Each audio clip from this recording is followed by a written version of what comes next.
آج ہم آپ کو لے کے جا رہے ہیں ایک ایسے شہر کے روحانی سفر پر جہاں سے انسانی زندگی کا نیا آغاز ہوتا ہے، جدہ، وہ مقدس زمین جہاں انسانیت کی ماں حضرت حوا علیہ السلام نے اپنا قدم رکھا۔ یہ شہر صرف عمارت اور سمندر کا سنگم نہیں بلکہ روحانیت اور تاریخ کا جیتا جاگتا گواہ ہے۔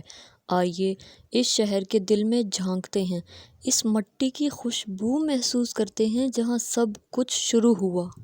اسلامی روایت کے مطابق جب حضرت آدم علیہ السلام اور حضرت حوا علیہ السلام کو جنت سے دنیا میں بھیجا گیا تو دونوں الگ الگ جگہوں پر نازل ہوئے۔ حضرت آدم علیہ السلام سری لنکا کے پہاڑوں پر اتارے گئے جبکہ حضرت حوا علیہ السلام حجاز کے سمندر ساحل پر یعنی آج کے جدہ میں۔ یہی وجہ ہے کہ اس شہر کا نام جدہ ہوا جو عربی زبان میں جدہ کا لفظ ہے جس کا مطلب ہے دادی، اور وہ دادی کون؟ انسانیت کی اصل ماں حضرت حوا علیہ السلام۔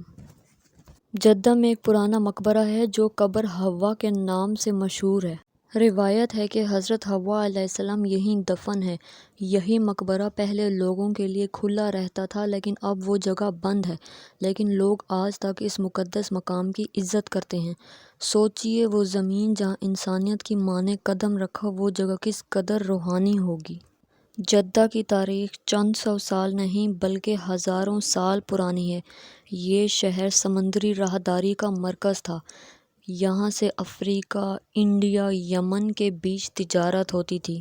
جب اسلام کا نور چمکا تو حضرت عثمان غنی علیہ السلام نے جدہ کو حجاز کا آفیشل پورٹ بنایا۔ حج اور عمرہ کے لیے آنے والے مسافروں کا یہ اہم مرکز بن گیا۔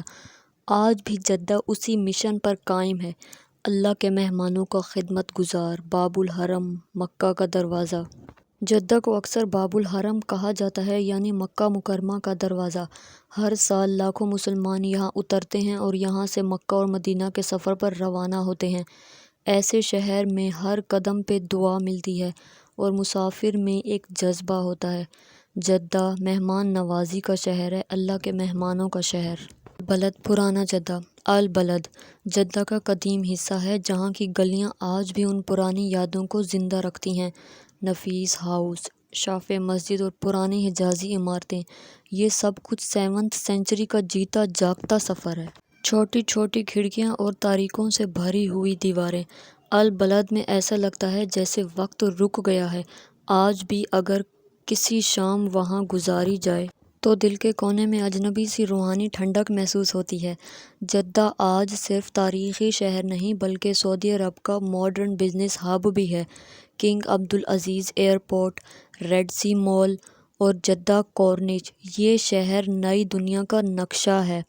کنگ فہد فاؤنٹین، دنیا کا سب سے اونچا فاؤنٹین، سمندر کے سینے میں ایک نورانی شعاع کی طرح لگتا ہے، لیکن سب کچھ بدلنے کے باوجود جدہ اپنی روحانی پہچان نہیں بھولا۔ حضرت حوا علیہ السلام کا نشان، اسلام کا اثر اور مہمان نواز لوگ، یہ سب آج بھی وہاں کی ہواؤں میں محسوس ہوتا ہے۔ جدہ اور سعودی عرب کا کلچرل کیپٹل کہا جاتا ہے۔ یہاں آرٹ گیلریز، فلم فیسٹیول اور میوزک شوز تک ہوتے ہیں۔ یہ شہر محبت، ادب اور فنکاری کا سنگم ہے۔ جدہ کا ہر راہی چاہے وہ بزنس ٹریولر ہو یا حاجی، جدہ صرف ایک شہر نہیں، ایک یاد ہے، ایک روحانی داستان ہے، انسانیت کا آغاز ہے۔